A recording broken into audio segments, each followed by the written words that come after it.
Welcome to the Suitcase Party podcast. I'm Joe Targove and I'll be your host. Here we unpack the emotional baggage that quietly shapes our lives and can hold us back. Shame, fear, regret, and the stories we've carried for far too long. You'll also hear real testimonies from people who opened their suitcase and finally found freedom to choose a better way forward. Together we'll dive into honest conversations and the truth of Scripture. So grab your suitcase and let's unpack something together.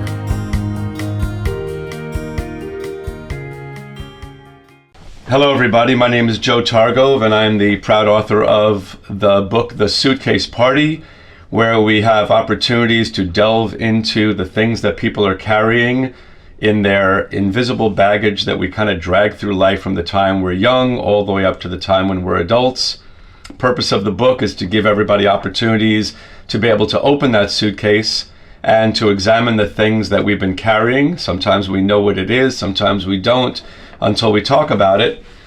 And then the idea is to be able to open that suitcase, dump it out at the foot of the cross, give it to God, live a freer and happier and lighter life. And that's what our podcast series is all about. It started out based on the book, but now it is growing into just an opportunity for people to get together and just speak about the things that they are challenged with, because everybody is, and also to talk about the different ways that God is working in their lives through all those things that have happened to us in our lives, moving forward, giving people an opportunity to thrive in the kingdom and live out their best life. And that's really the goal for all of us. So today I'm visited by my buddy RJ. This is RJ, everybody. Hello. And RJ is soon to be 14 years old. And you would think that at 14, how much could be in somebody's suitcase, right? You've only been on the planet for 13 years or so. What could possibly go wrong?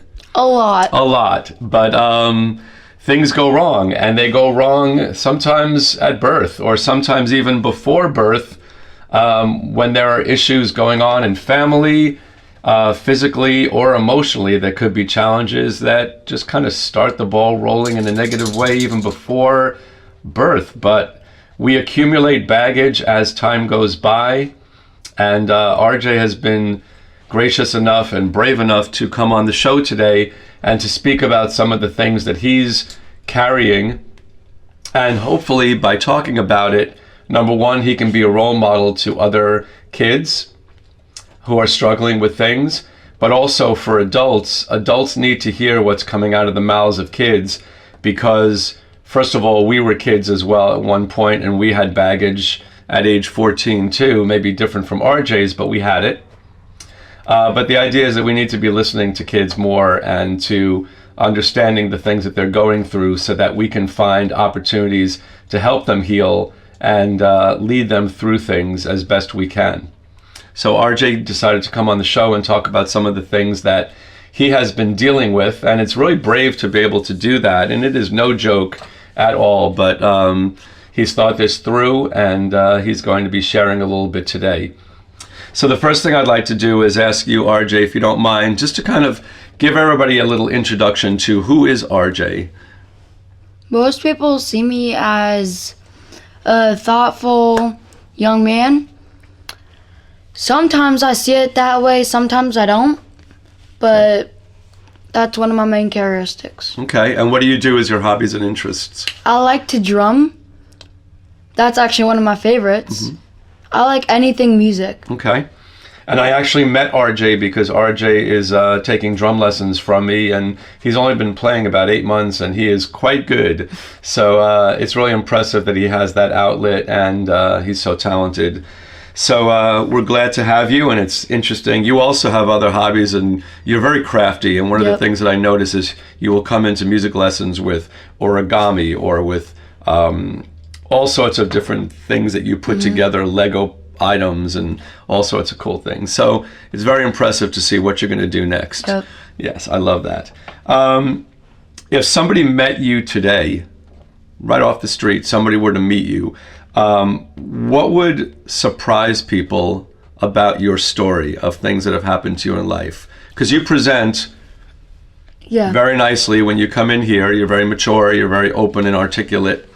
But what would surprise people that they wouldn't see just by looking at you? That I once went to a mental hospital and I went to jail because of it. Okay, wow. Nobody would ever know that by looking at you. That's something that's part of your story. Unfortunately, that is what's going to be in your suitcase for a little while until you can empty that suitcase, and maybe through this conversation, you'll be able to start thinking a little bit more about it and yourself and learn how to empty that.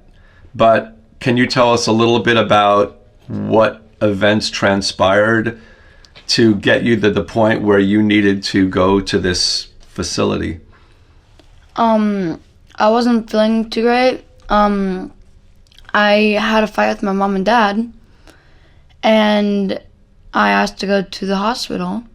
Okay. So when kids fight with their parents, you know, we all get angry at our parents. Obviously, everybody's done it. And parents get angry at kids. And there's sometimes tough days in a home. Everybody has that. What gets you to the point where you say to your parents, I can't live like this. I can't be here. This is not safe for either me or for you or somebody. There was probably an emotional and a physical safety for you that you felt, I need to be removed. Can you talk a little bit about that? I felt like they didn't seem safe. Okay. And going to this mental facility, what were you expecting to happen there? What was your hope? That they would eventually help me.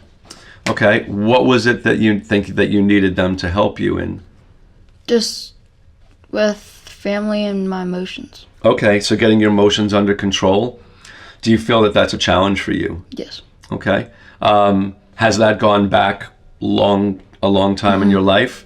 Can you remember early episodes of that when you were very, very young? I mean, when I was like 4, I couldn't talk, and my parents thought I was nonverbal. Huh. So You fooled them. I fooled them, yeah. Okay. But yeah, so I was crying a lot, and I just couldn't express my feelings. Okay. So you go to this mental facility to go seek help, and does it go according to your plan? No. It doesn't. So what happened that went the wrong way for you? What happened was I got restrained because the nurses didn't do their job. They didn't help me at all. Okay. And they just restrained me. Okay. And then I had to go to court, and I was in the system. So when you went to court, you stood before a judge, and the judge said that you need to be put away. No. What did the judge say? All charges dropped.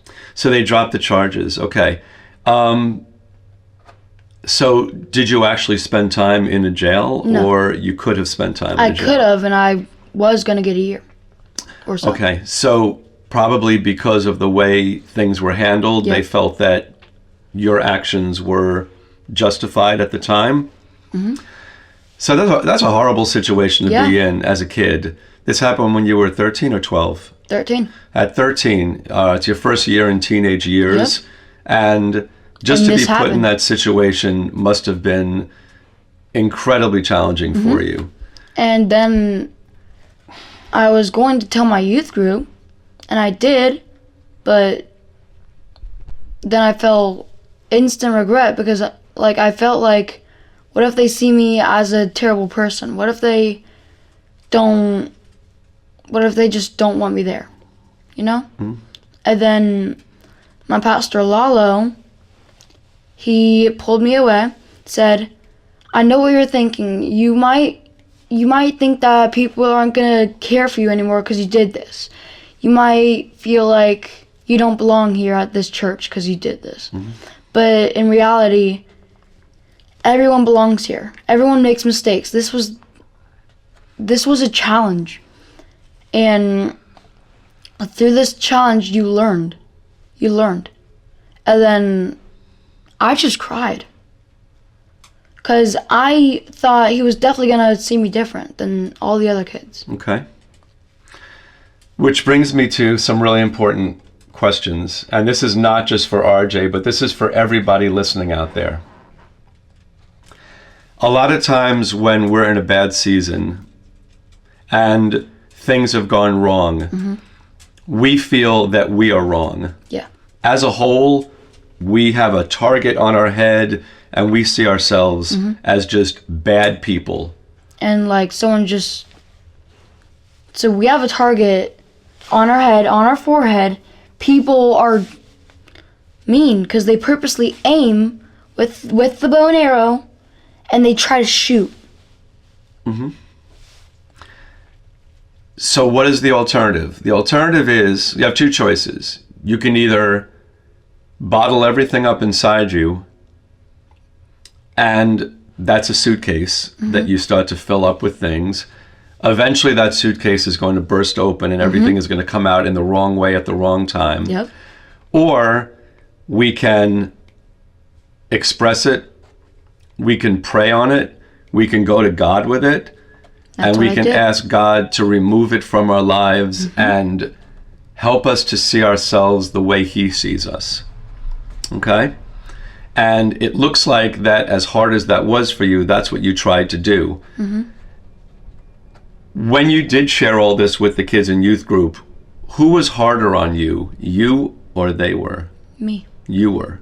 So were they accepting for the most part, or was it that they asked you to leave? Did they laugh at you? Did they point fingers at you? They Did didn't they talk point behind your fingers. back? They didn't.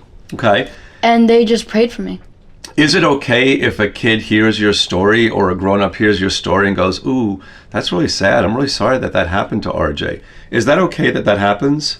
It is, because that's somebody feeling empathy towards you. That doesn't mean that they feel sorry for you. That's not pity. A lot of people think that empathy and pity are the same thing, but they're not. Pity is, oh, how sad for you. What a horrible life you had. Empathy is, wow, I can feel what you're going through and my heart is breaking for you. There's a big difference. One is condemning somebody and the other is standing next to somebody. So you were your biggest enemy throughout that whole situation. You realize how incredibly difficult it is for somebody to own their part in things? Very difficult. So incredibly difficult, because it's so easy for us to just put it off on somebody else. Well, I wouldn't have acted this way had you not done that. Okay? But to be able to say, I wouldn't have acted this way had you not done that, but I take responsibility for what I did and know that my response could have been different, or I wish instead of yelling and screaming at you, I would have walked away, or instead of raising a fist and hitting you, I would have just not done that. We are ultimately responsible to the best of our ability for our actions. And I kind of feel just amazed at the fact that you, seeking help, were not able to get it. In fact, it turned out to be even a worse experience for you. That's gotta stink. It really does. Yeah. So what's your takeaway from that? Who is the only person that will never, ever let you down? God. God. And do you believe that? As a faithful believer in Christ, you believe that in your heart of hearts. And I do too. So that doesn't mean that we don't want to interact with other people, because we're living in this world, we are of this world, and we need to be able to get along in society, and we want to get along in society because we like to have friends and we want to be social because we're social animals. But ultimately, we have to find our stability in God. And maybe your takeaway is that instead of, oh, that nurse did the wrong thing, or oh, this person did the wrong thing, it can be, people are people, and people are going to let you down. But when I turn to God, I know that God can make it better for me. Maybe that can help you in some way.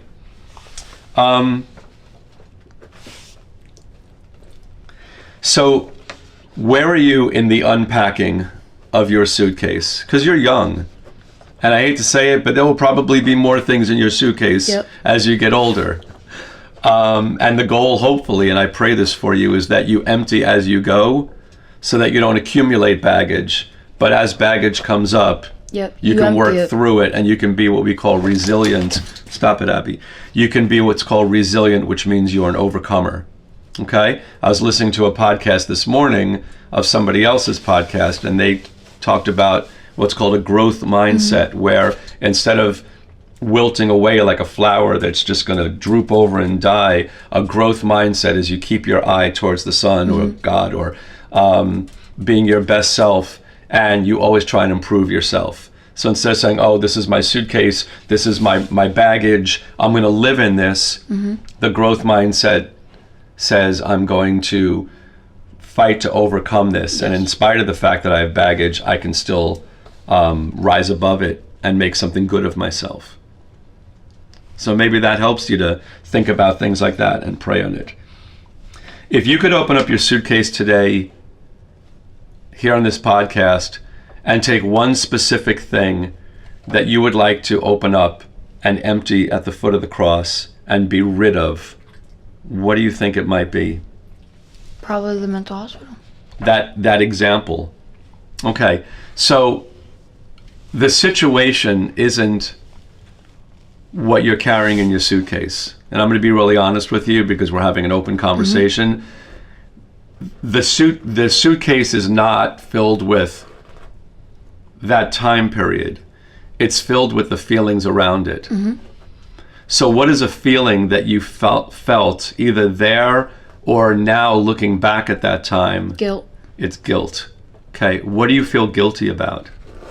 Can you identify that and talk about where's the guilt coming from? Letting God and my family down. You feel like you let your God and your family down. Wow. So I'm reminded right now of Psalm 51. And David is talking to God about some of the nasty things that he did. Do you know King David's story? David was a mess. All right? You're a mess. I'm a mess. David Everyone's was a a mess. mess. And God uses mess, which is amazing. So maybe God has a plan for you. You might be the king of Israel one day. Yeah. You never know.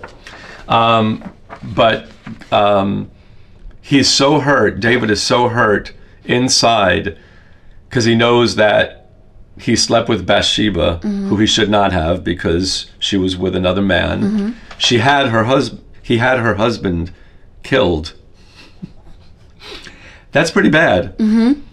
He comes to God and he feels really guilty and he feels a lot of shame. But what's so interesting about that psalm is that he feels that he doesn't want to disappoint God. He doesn't want to be less than in God's eyes because his relationship with God is so incredibly important to him that that's the part that really, really bothers him the most.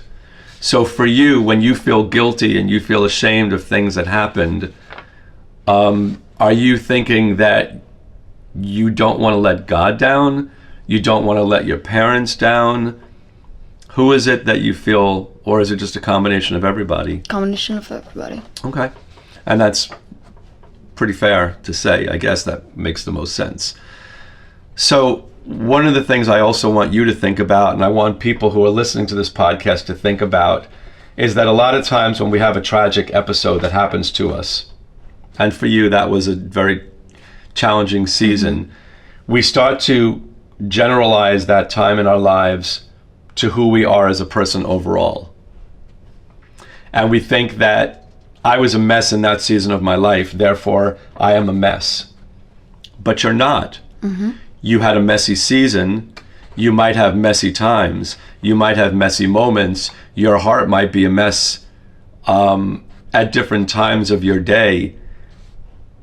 But then there's this flip side. There's this other side that says, no, wait a second, RJ. Before your parents ever had you, God had a plan. I was molding you. I was knitting you together. Okay, you know how you love to do lanyards? Remember that whole lanyard kick you were on? Imagine that's you, and God is weaving you together and putting all the colors, and I'm going to make you a drummer, and I'm going to make you a pretty charismatic kid. But you're not going to talk a lot when you're young, but then you're going to talk a lot when you're older.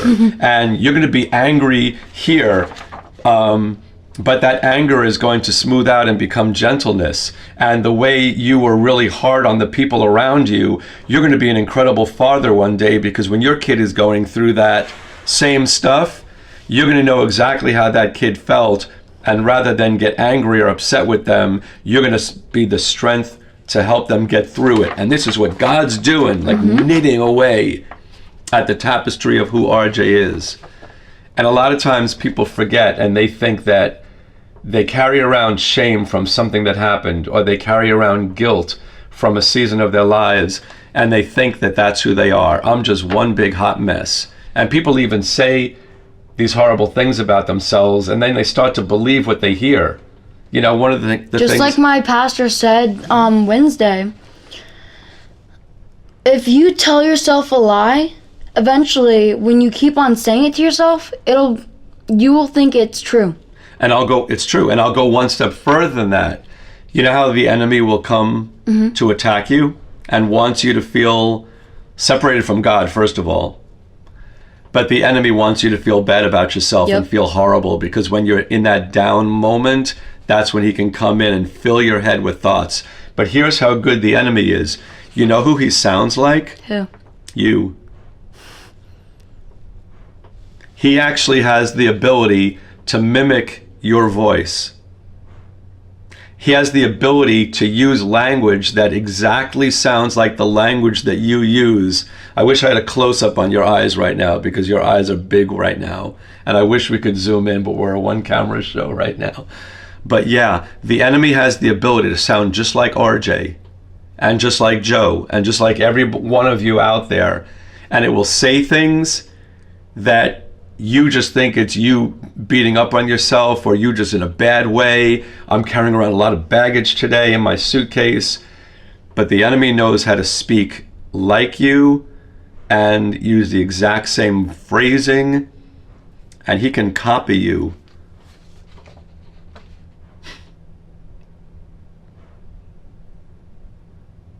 Wow. What do you think about that?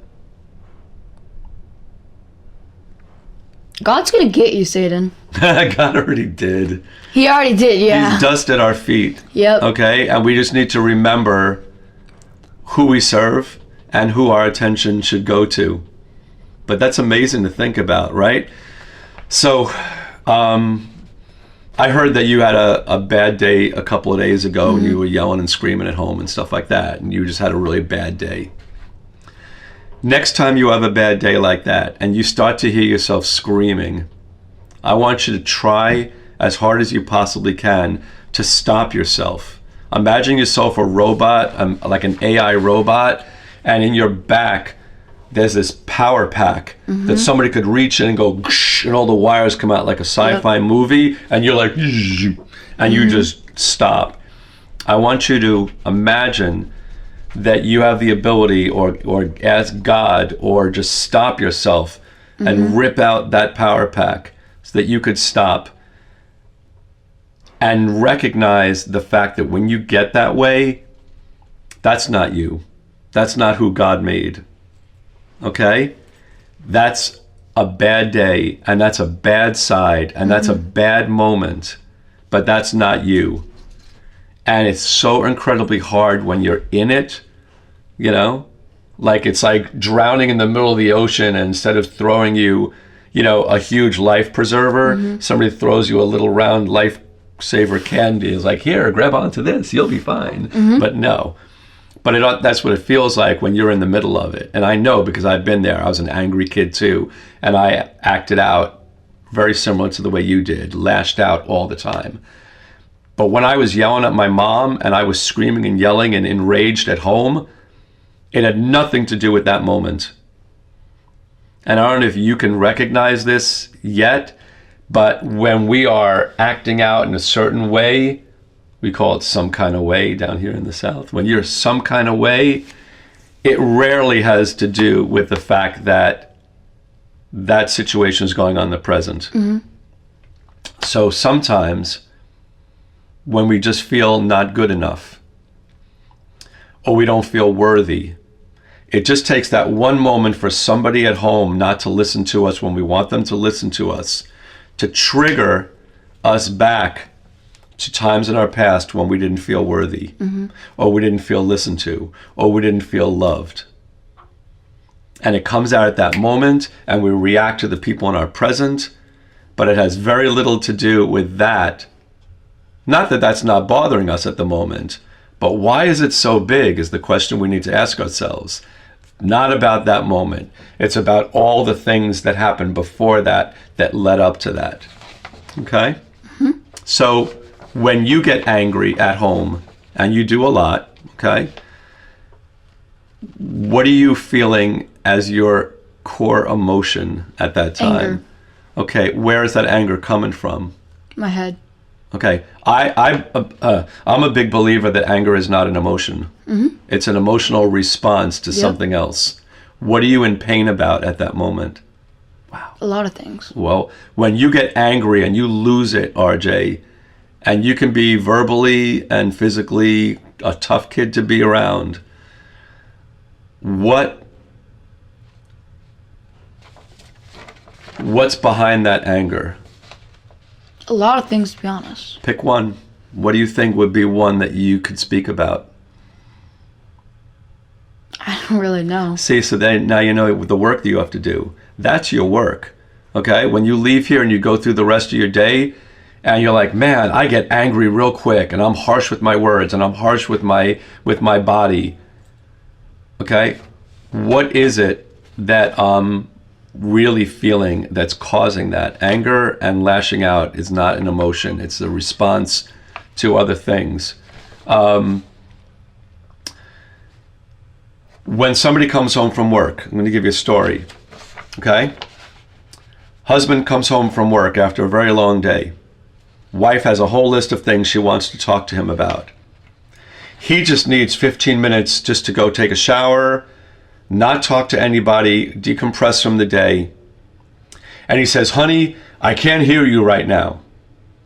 I need some space. And he goes off and takes care of his needs. She gets so upset and so emotional. It's not about the fact that he came home from work and couldn't listen to her at that moment. Who else didn't listen to her when she was young? Did she have a parent that every time she would cry and run to her parent and say, I hurt myself, or kids made fun of me, and that parent was not emotionally present to be able to nurture them and make it okay? So that woman learned that getting my needs met is safety, and when somebody doesn't meet those needs, it's unsafe. And it reminds me all the way back to childhood parents.